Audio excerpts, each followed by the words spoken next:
românul din lumea asta e cel mai presus.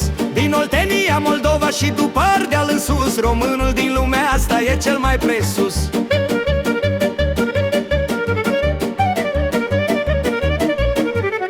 Cam din Oltenia, unde sârba iute, unde fetele-s frumoase și la joc ieșite. Olteanul e om cu spirit, nu stă niciodată, ține masa plină și poarta descuiată, cu prazul pe masă și vinul nu-l cea.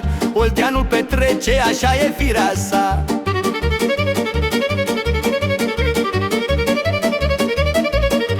Din Oltenia, Moldova și după Ardeal în sus, românul din lumea asta e cel mai presus. Din Oltenia, Moldova și după Ardeal în sus, românul din lumea asta e cel mai presus.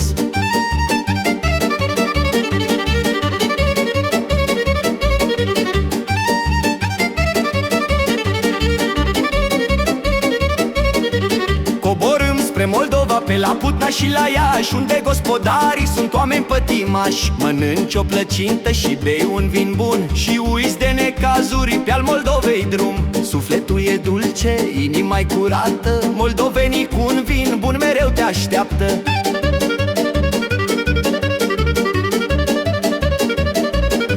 Din Oltenia, Moldova și după Ardeal în sus, românul din lumea asta e cel mai presus. Din Oltenia, Moldova și după Ardeal în sus, românul din lumea asta e cel mai presus.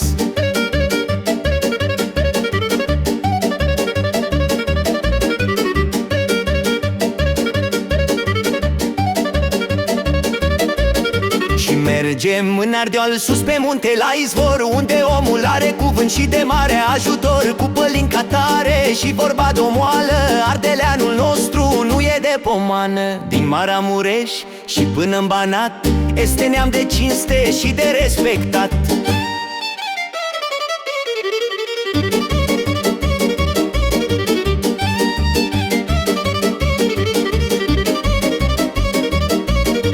Din Oltenia, Moldova și după Ardeal în sus, românul din lumea asta e cel mai presus. Din Oltenia, Moldova și după Ardeal în sus, românul din lumea asta e cel mai presus.